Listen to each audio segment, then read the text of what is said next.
All right, all right. Dang, this is a packed house in here. If I had to guess, I would say that you guys are all fans of Telltale games. Am I wrong about that? Yeah? Yeah? Awesome.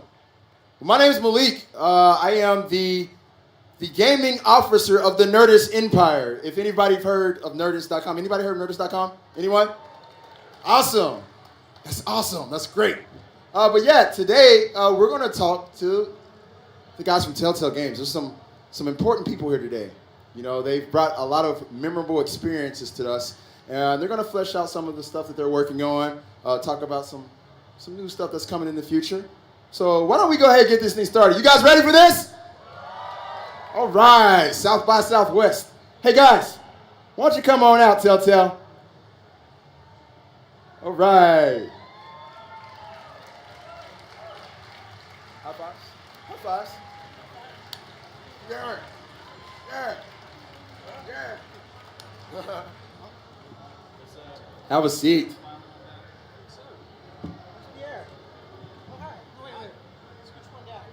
One down? I'm good. We're good. We're perfect. All right. How you guys feeling? Good. So let's go ahead and give intros to all these people. For those of you who might not know about these incredible people sitting here, we'll start with the CEO of Telltale Games. Kevin, tell everybody about yourself. I'm Kevin Brunner, the co-founder and CEO of Telltale. We should speak into the microphone. I'm Kevin you hear us? Brunner, the co-founder. My name is Kevin Boyle. I'm an executive producer for The Walking Dead and more recently for Minecraft Story Mode. Woo! Yes, Some Kevin. clapping for that one. My name is Job Stoffer. I'm the head of PR, communications, Twitter, Facebook, video game, fun times on the internet. And I am here for this panel. My name is Pierre Charette. I'm a writer on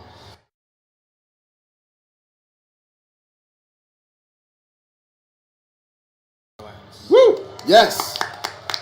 All right. So you guys you're just always busy. I swear.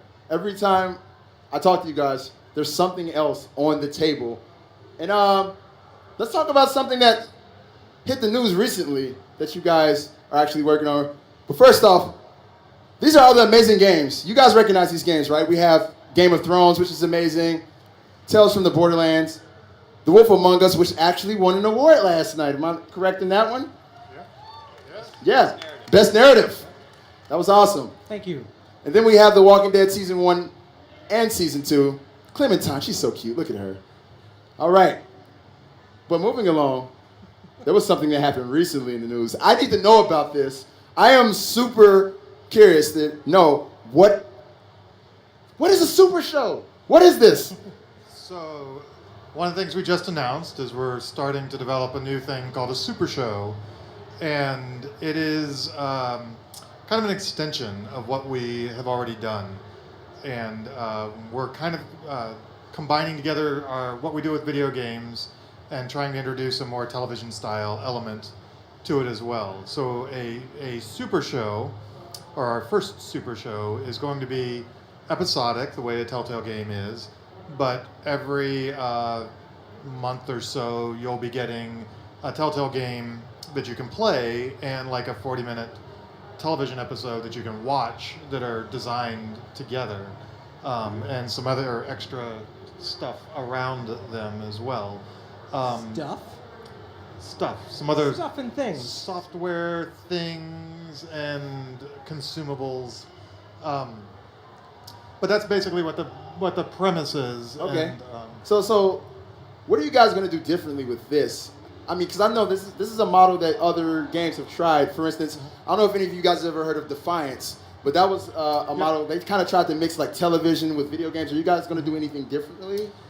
Yeah, I think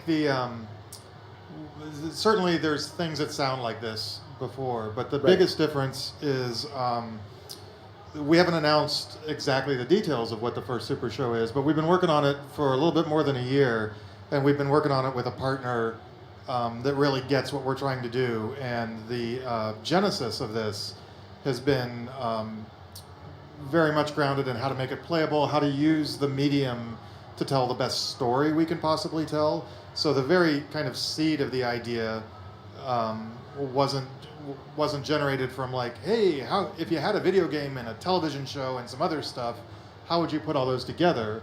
We started thinking of a story that was like, wow, with this story, you could do an amazing thing if you had these components to contribute to it. So it's really grounded in craft and in creative, as opposed to the fact that you can run a wire between a TV and a computer. So they're going to be more cohesive.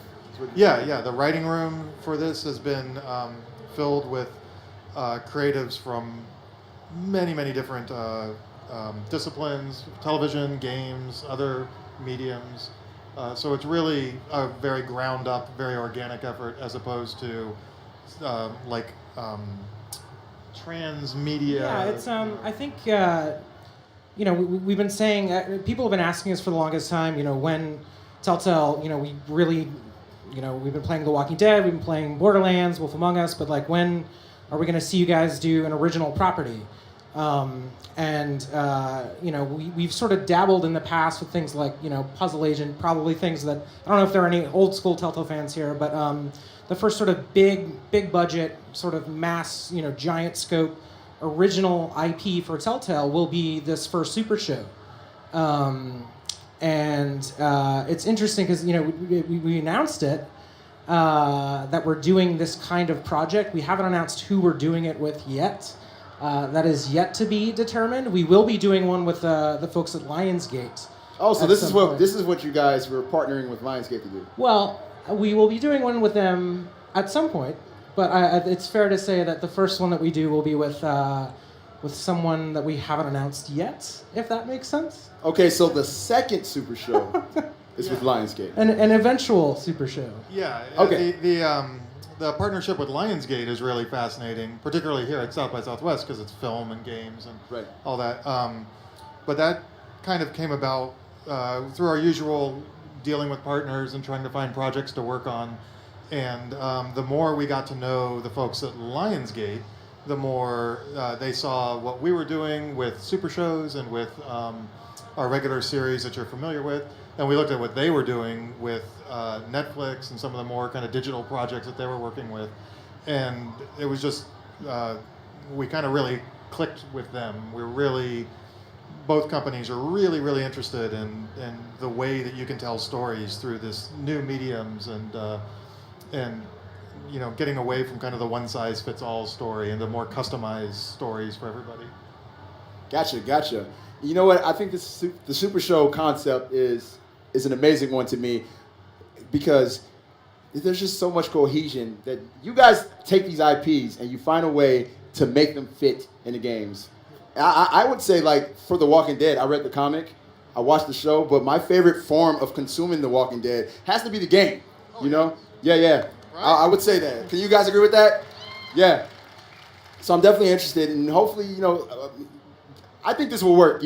Defiance let me down for the simple fact that it just felt like two separate things, Well, I played it too, and I was definitely looking forward to that. And I think that the difference is between somewhere where we're going with the Super Show versus something like Defiance.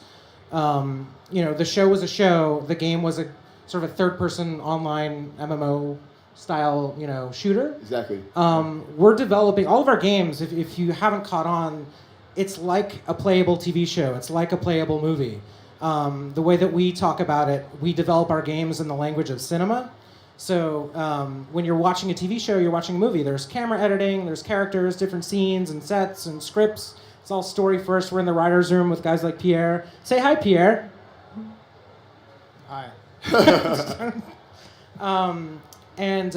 Developing a game and a TV show together at the same time in the same language where you're going to be able to watch something and then play it, and the thing that you're playing is sort of visually familiar in that cinematic language is kind of a big part of the difference, because it's not like, there are a lot of people that watch TV and watch movies, but they don't play games because they aren't really used to, third-person action or shooters, but they're used to sort of the same language that we're telling stories in as games. So getting these two things together, happening at the same time, and building something original at the get-go, is kind of, it's at the core of the idea, and we get super excited about TV, about games, and about movies, and that's why actually we love coming to South by Southwest. We're here for anyone see any movies here? You guys are here all at the Gaming Expo. Anyone see any films or short films or anything? I recommend that you go if you get the chance. We like to go out. There's like screenings all over the city. Austin just is taken over by film and TV premieres. We saw a bunch on Thursday, Friday. Last night we saw something called The Invitation. Blew my mind. Fantastic. Yeah, it's whenever that opens, check it out. It's not for kids. Well, I will say that I'm the type that consumes lots of video games. I will stay inside the house and play a video game. I'll play a Telltale game. So you guys are helping me with like good story. If I need a good story, I can consume that through a Telltale game as opposed to a movie. So this is awesome. This is excellent. And I'm going to be stalking you guys to find out more about Super Show as the details roll out on that moving forward. We see ourselves more as storytellers and Right. game makers kind of at the same time, and just mashing all of these mediums together. It's a lot of fun, and just coming to South by and being able to play games and also see film, and just talk to game developers and storytellers and go out and consume it. It's just a whole lot of fun. Actually, we were here last year for Tales from the Borderlands. Does anyone play Tales from the Borderlands? What? We showed off a couple of the first screenshots, and I remember we went out. We saw some movies at the Alamo Draft House. Where's Tales here? Yeah, we partnered with you guys at Nerdist. Yeah, I remember that. We flew out to Dallas with the guys at Gearbox, and we actually premiered our game live in front of an audience, just like you guys would be sitting here. We'd be playing live on a big screen, a movie theater, and that's kind of one of the things that we kind of like tapping into is that energy of playing live in front of an audience. Does anyone play Telltale games like with your friends or family in a group setting? Anyone? Raise your hand. Raise You your play hand. with your yeah. See, so Nice. yeah, awesome. So So you guys know what it's like when people are screaming their choices and you have to Yeah. ignore them and just go with your heart, right? The real way you find out about somebody is you play a Telltale game with them, sitting on the couch with them, and then you're like, I can't believe I knew nothing about you, and you're Team Kenny, really. Yeah, so that's we love that. We always hear from people who play in groups and play at home. We took this to the Alamo. We filled the whole audience. Fans came out, cosplayers, fans of Borderlands, and I think it was the first game to ever premiere at the Alamo. It was a whole lot of fun.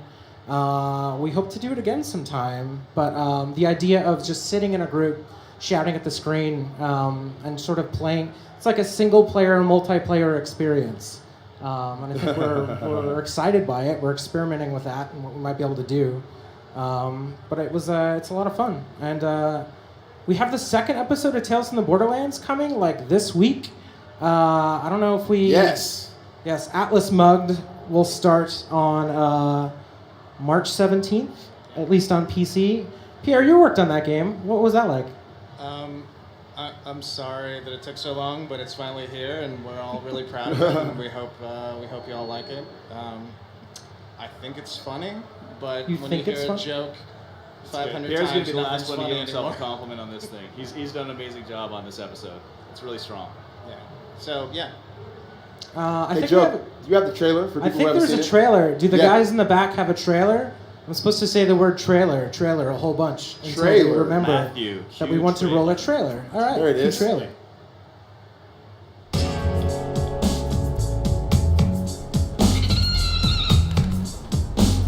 The list of things that might kill us keeps getting longer.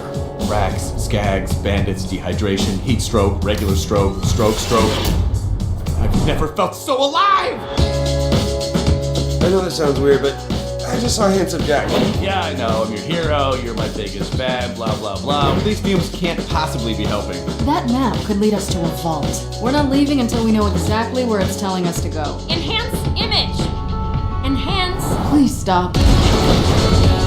Why is Hyperion trying to kill us? Don't you work for those guys? I'll file a complaint with HR when we get back.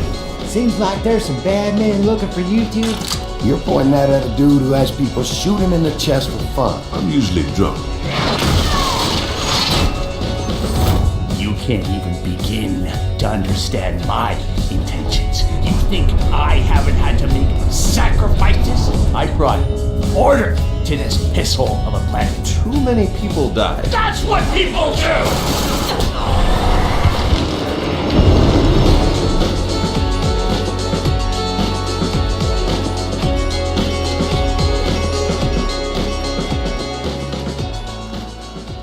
That is Tales from the Borderlands. Man, that Fiona, she remains stylish no matter what she's doing. I swear. Don't worry. I'm a fan. So you guys, you know Telltale for a lot of their more mature games that they've done as of late, right? There's been plenty of those, but some games that people tend to forget about are games like these. Why don't we throw up the slide of those games? Any of you guys recognize these guys? Yeah, Sam and Max, Strong Bad, the gang. So many people know us from Walking Dead, and we did Walking Dead and Fables and Game of Thrones, and those are all these really heavy, mature games. But back in the day, we did a lot of comedy. Everybody remember Sam and Max? Sam Max. Yeah. fans. Okay. Homestar Runner. Yeah. Monkey Island. Yeah. Oh yeah. And Wallace and Gromit. Yeah. And then who's the gnome? Anyone? Anyone? We knew this would happen. It's fine. Puzzle Agent. It's the hidden people. So. Puzzle Agent was actually designed by Graham Annabelle. You may or may not know. He just he was just at the Oscars for the movie The Box Trolls. Yeah, Graham was he helped start Telltale. He was our first creative director, and he just was director on Box Trolls. So go see Box Trolls if you haven't seen Box Trolls, because Graham did a very nice job. Or watch it on demand by now if it's out of theaters. Yes. In 3D. But no, that's the one thing about Telltale. I started back in 2012, and I've always noticed, I've been following Telltale for 10 years. And they've always been on this trajectory of digital games, straight to the consumer, straight to the player, developed like television. And for the longest time, it was very much, stuff that you could maybe play with a whole family or play with your kid sister, your kid brother, or it didn't really matter. It wasn't really Walking Dead level stuff. So getting into Walking Dead in 2012, again, the last couple of years, Walking Dead, Tales, Wolf Among Us, Game of Thrones. Some Telltale fans might not realize we have this lineage.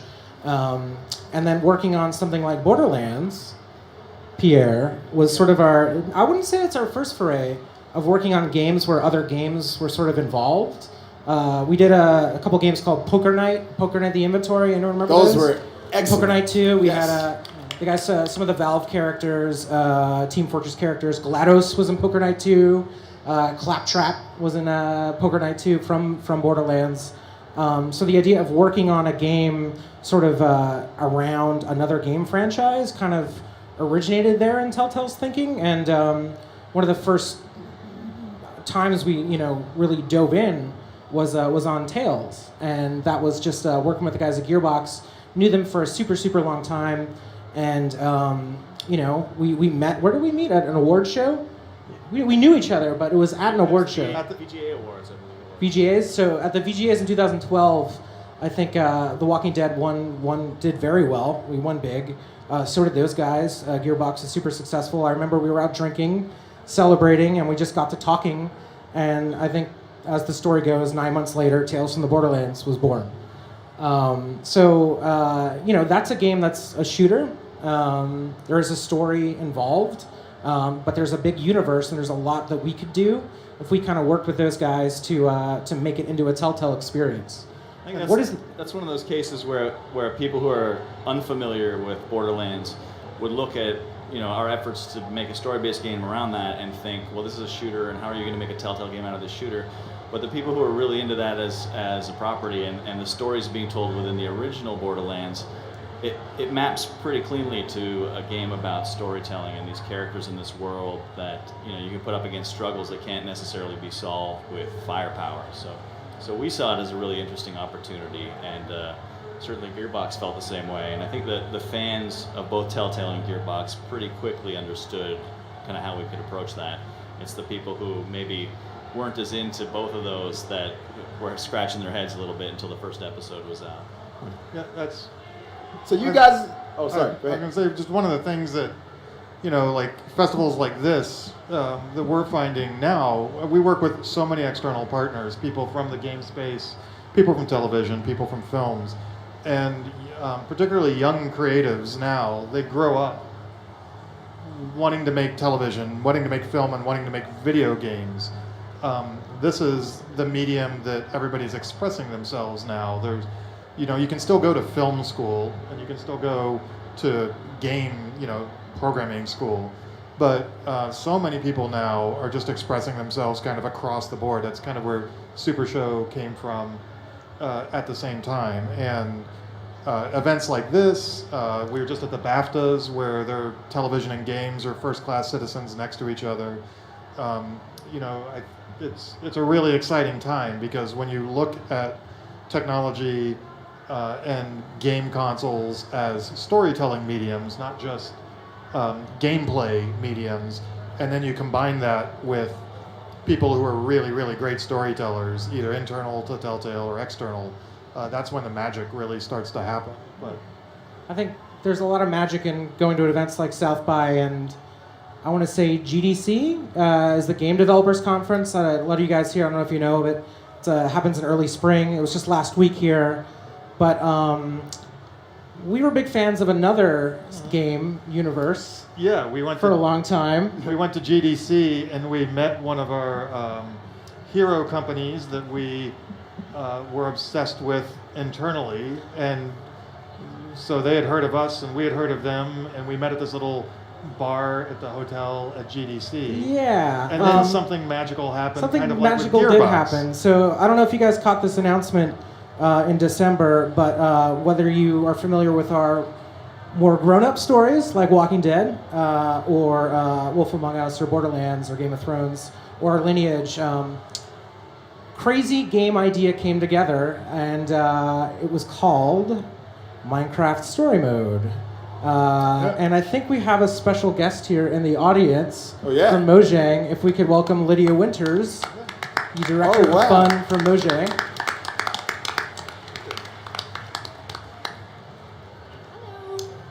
I think story mode, like a lot of the things we work on at Telltale, came from a place of super fandom where, it's something we internally are really excited about. And I think that's key to making a game that players are really going to relate to. I mean, it was true of The Walking Dead, true of Borderlands, true of pretty much everything we do.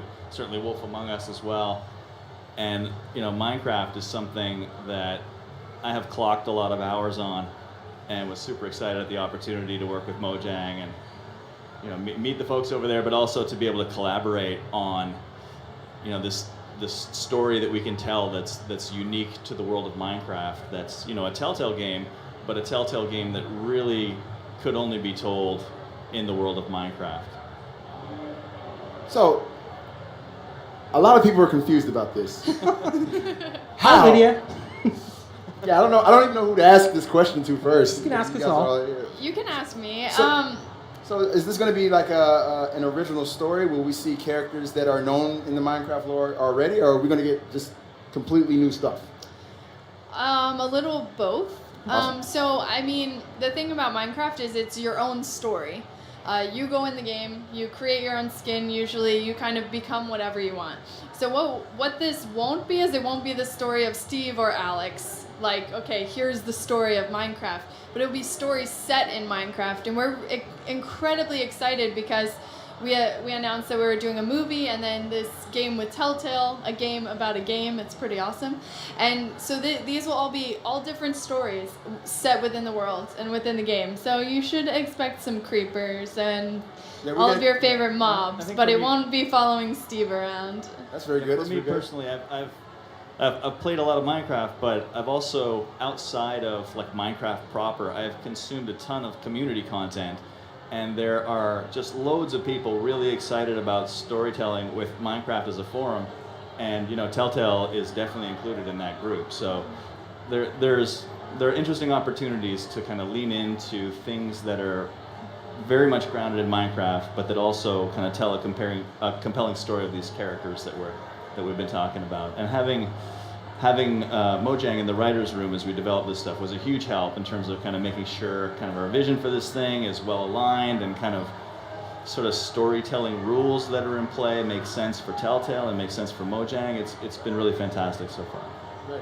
What do you say to people who, have kind of had it embedded in their head that Minecraft is about user-generated content? This is kind of a streamlined experience, or will it be streamlined? Like, will there be some user, created things in there? Yeah, it's still going to be. It's kind of what Telltale does. It's like when we usually when we do a franchise, we don't do the game of the movie, right? Like our Walking Dead game doesn't have Rick Grimes in it, and the Thrones game, you play a new family. So there's new characters that are created because we want you guys to own those characters, right? Those characters should be who you want them to be, not predetermined. And Steve is pretty can be anything you want him to be, but we're going to give you new characters that you can play with on your own, and that's kind of what we do. I don't think our instincts weren't to go in to establish characters and personalities in the Minecraft world, but to use the world itself as our palette. Kind of that's generally where we approach everything, and then so that's where having you guys in the room when we're putting together the whole creative process of what is this thing going to be has been great, because we know we have the rules of the world right, because whenever we get them wrong, you let us know, which is lovely. I mean, for us, it makes total sense because you have this vast world that people are doing incredible things in. So what better way to have a narrative-based game than to have one where you actually make choices and you control what happens, because that's very similar to Minecraft. You can kind of go off and do whatever you want. So if there was ever a company to partner with on something like this, everyone in the office is huge Telltale Games fans, and so we were like, yeah, this is a perfect partnership for us to make something interesting in the world of Minecraft, and something that everyone goes, what? That's always fun. Did you guys have anyone else reach out to you about expanding on, the Minecraft universe before you guys went with Telltale? The obvious choice. Everyone is reaching out to us to expand the Minecraft universe right now. So Telltale was specifically picked because they do a great job in a very specific genre, and they're just making awesome things, and they care about the story. And to us, if we're going to make something about Minecraft, and if there's any story involved, we want it to be an awesome one. Yeah, it really, we're, the number of people that could be working with Minecraft is huge. Minecraft is this huge phenomenon. And it really did happen at an event like this, noisy like this. Very noisy. Where we sat down and we were just like, you guys are awesome. And they were like, you're awesome too. Because they were being nice to us. We're not nice. After a couple of hours of just kind of like talking about each other's games and what we liked about each other's games, and that these ideas started to melt together, and it literally was like at the end of that afternoon, we were like, yeah, let's do this. It's just super organic, because I do think these guys are being bombarded with everybody wanting to work with them, and we're super honored to be working with them. I still have to pinch myself. I remember when we were figuring out what to call this game. I remember getting the email from Lydia and Junk Boy, and we're thinking about what it's going to be called, and then we heard the name Story Mode come from there, and we're like, oh my god, that is so perfect. So awesome. And then we saw Junk's logo came like 2 days before we announced the thing. It came in, and we were just like, oh my god, it's real. Oh my god, we're really looking at this. This is a real thing that we're doing. Oh my god. And we still can't believe it. Everyone at the office is just really hard at work on the series. We spend our free time at the office playing around in Minecraft just for inspiration, just to soak in sort of the logic in the universe. We have Telltale Town at the office. We have our own private server. We're online. what happened Chaos. with the Total chickens chaos. and all kinds of crazy experiment? I mean, it's Minecraft, so anything could happen. But at Telltale, it gets pretty nuts. We hesitate to show you. We don't want anyone confused that was the game itself. But yeah, we're obsessed, just like everyone else, and we're just really honored to be working with these guys. So Yeah, it's funny. I got my first experiences with Minecraft. Like anytime something reaches a certain critical mass, I'm always curious, and this was something I knew I could play with my son. And it's like, okay, we'll spend a few hours together playing this thing, and his bedtime rolls around, and I'm thinking, I bet before midnight I could complete the courtyard of this castle and get a proper wall up. It's 2 o'clock in the morning, and I'm still hammering away. It's just fantastic. So, I'm imagining you guys are taking your time with this. This is a really important one. No ETA. No, we can't. We're not talking about timing right now. Okay. Thought I'd ask for you guys.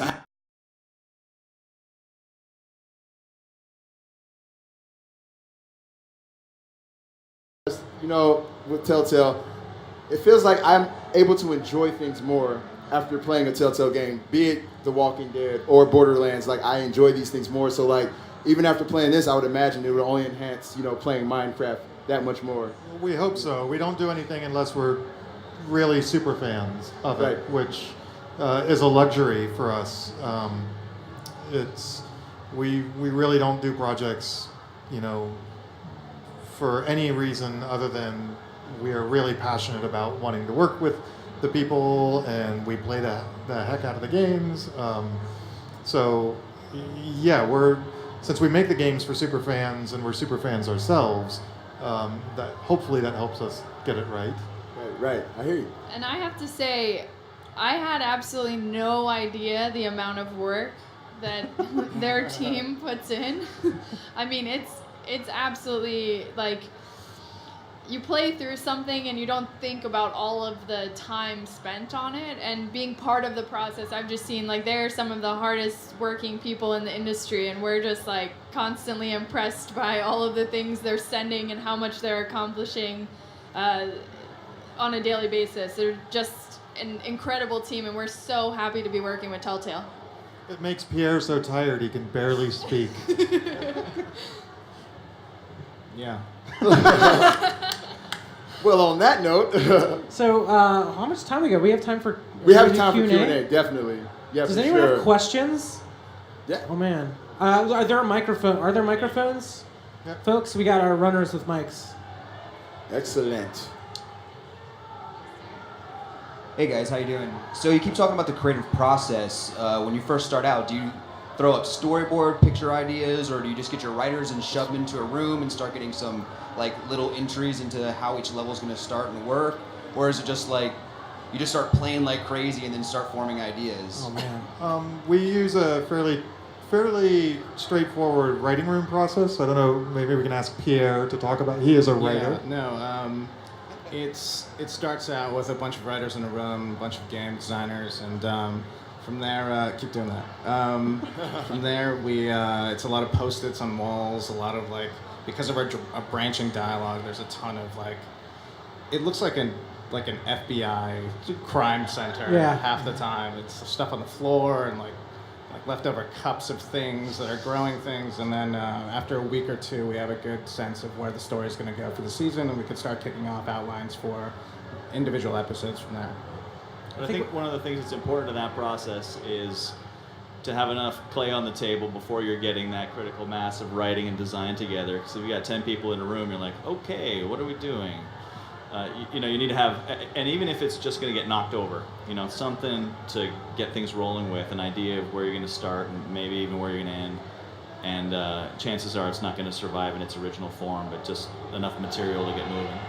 Which is unusual in the game space. Most games start with prototyping and playing, and we spend a huge amount of time kind of with a pen and paper version of the Post-it version of the game before we go and actually start building the game. I remember I was so excited because I was the first person to play Game of Thrones, but it was just off the script. It's like a table read. It's almost like D&D sometimes when we get to that phase. We'll get the team into the room and we'll kind of test it out. sometimes we'll have iPads, so producers will sort of read it and they'll be the DM, and then like a test player will have to sit in, and then everyone will take a character, and then we'll read through it, and then I'll be there choosing what to say, or what am I gonna chop off this person's limb or not chop off that person's limb. But it's so awesome and so fascinating, and just anyone who sort of comes to work at Telltale and has been working in games for a long time or not, like we're at least for now, it seems like we're not a lot of other teams are doing it like this. We want other teams to be doing it like this. We're always looking for more inspiration and other people in the field who are sort of starting in the writer's room like this, and we hope it just happens more and more, honestly. So many Post-it notes. Yeah, I was just in the writer's room at some point, I guess 2 weeks ago, or 3 weeks ago, or 4 weeks ago. But there were so many, and they had those jumbo ones that like I didn't even know existed, and it was just covering the entire walls. I think we have you should be sponsored by Post-it. We have an automatic Amazon Prime subscription to Post-it notes every day. That's good. The Post-its are great, because if you're writing your stuff down on a whiteboard and need to erase it to move it around, that's one thing. But if you've got ideas you want to stick, but maybe it no longer don't erase the whiteboard. You need to set it up differently. You can have a lot more flexibility. It feels really good to crumple up an awful idea and throw it at the person that gave the bad idea. So there's that too. All right, let's move on to the next question. You've been raising your hand the entire time, so we have to pick you. Dedication. Right. Hello. I have a game designer question. When you're collaborating with other entertainment businesses that don't necessarily make games but like and appreciate games, how do you usually approach working with those people? How fully are they integrated into the development process? How much do you involve them? We involve them, since we're doing a lot of pen and paper work, they're heavily involved in that phase of it.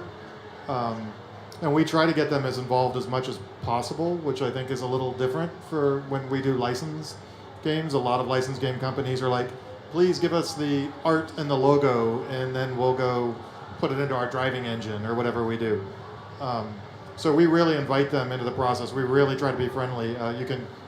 Lydia can attest to, we're always like, come on, play with us some more, please. And we have a lot to say, so maybe they'll get sick of our input. We're not sick of it yet. Well, I'd also say, particularly early in the process, when we're working with a new partner, license holder, what have you, I mean, we definitely want to kind of involve them creatively, but also to kind of make them aware of the things we're doing and the care we have for these franchises and how much we're invested in making this thing successful in the ways that made the source content successful. So we tend to really lay it on pretty thick early on and kind of bring people in and kind of make sure that the materials we're generating in pre-production are kind of, everybody understands what's going on with those. Excellent. All right, you back there. Yes, you, sir. Blue shirt. All right. Him right there in the blue shirt. He's raising his hand. How do you decide your casting? That's a great question. How do we decide casting? You're able to get some great voices and just shit. There's a couple of pieces to that process. I mean, a lot of times we'll have some thoughts in mind based on what's coming out of the writing, and the writers will generally put together casting sheets that kind of cover the franchise, that cover the background and kind of a bit of a synopsis for the individual character. And then as a part of our casting process, we'll usually have the writers do a bit of a deep dive to write sample dialogue that expresses a range of emotion that's where we're likely to go with this character, so that we're not listening to auditions that are kind of like this one note, oh, we need this character to be angry, and this person's got a great angry, and then we get in the studio and we need them to be sobbing and sad and can't quite get there. I want to make sure we can avoid that. So that's part of like a broader reach out, is to make sure our casting sheets are really well developed. And then on occasion, we'll identify somebody that we are experienced with their work, we know of them, we've seen what they can do, and we just want to bring them in as a named person, like Patrick Warburton. There was no question of his ability to pull off Vasquez, So that's a case where you don't need a casting sheet to go get Patrick Warburton to do a great Vasquez. You know he can do it, and you go straight for the guy. And sometimes you just do a great Marty McFly, and then you get the role. All right, Longhorns. All right, so Walking Dead is probably one of your really popular franchises, and for good reason. And Skybound, I think on Twitter yesterday, teased something about y'all, and I want to know what that's about. And also, I have another personal question, and Pierre can probably answer this. If season 3 is happening or whatever, is the writing team the same as season 2? Any information about that? That was good the way he did that. He kind of curveballed that question. Yeah. And asked. So I can kind of field that first, but I don't know if anyone's finished season 2. We finished that last summer in 2014. Comic-Con 2014. Kevin was up with Robert on their panel, and we confirmed yes, there will be a 3rd season of Walking Dead at some point. We don't know when yet. Yes, but yes, that is a thing. Thank you. Oh man, I'm gonna get an email about this, but it's not necessarily something you can expect to see super soon, but I think you can perhaps maybe expect to see Walking Dead again sooner, if that makes sense. Does that make sense? I'm gonna get out of the line of fire between these two. I'll let the internet work on that one. Yeah. And next question. But there's a question about writers. Yeah. The writers and the writers, we're all kind of on a rotation, so it's just whoever's available, and we have core teams, and then like I've worked on 3 different games at this point in 2 years, so it's just a staff that sort of hands off to each other and writes. So. Excellent. I didn't hear anything, so. You okay, that got you get that? You get that? Okay, good. Cool. Awesome. Young lady with the tape recorder in her hand. Uh-oh.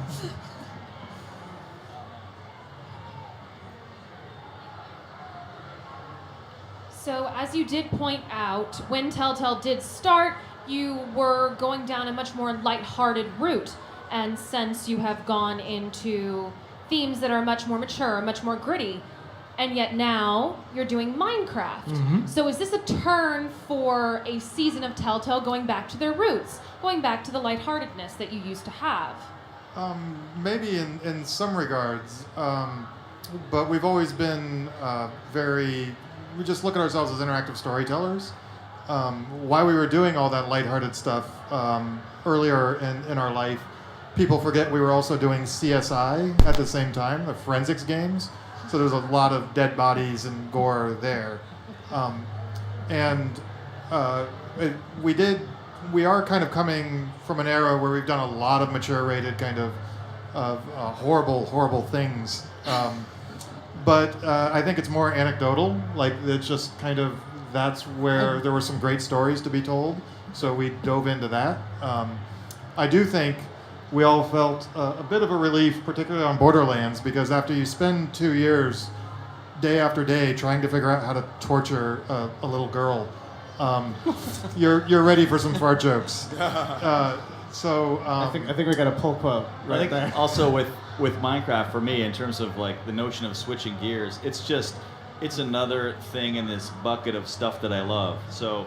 It's not really, like, I don't think of it as a conscious gear shift. Like when an opportunity to work on The Walking Dead came along, I jumped at that because I love The Walking Dead and kind of I understand what it is about that appeals to me, and the same goes for Minecraft. Yeah, it's not like shifting gears and now we're gonna do this kind of stuff or that kind of stuff.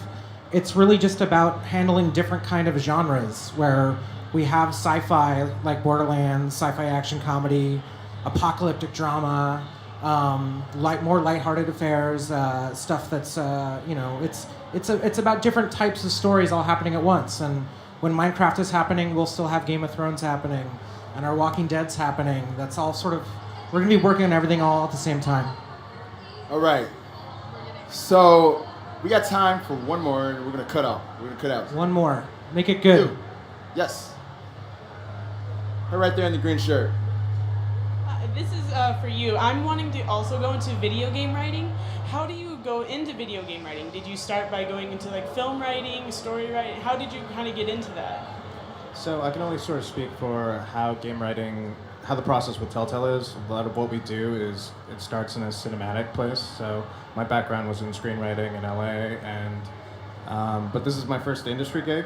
So that's actually what's cool. I was selling shoes before I did this, so this is all still crazy for me too.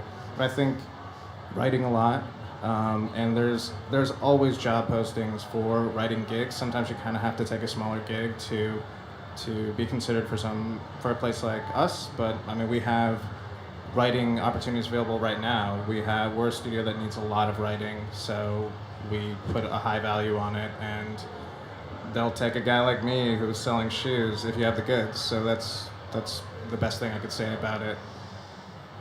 Excellent. All right, guys, if there are any more questions, these guys are actually going to be hanging around a little bit afterwards, so feel free to come on up, ask your questions. But thank you guys for coming out. Give it up for Telltale Games. Thank you. And our friend from Mojang here. Thank you, Lydia. Thank you, guys. Thanks very much, Lydia. This is awesome. All right, everybody enjoy the rest of your South by.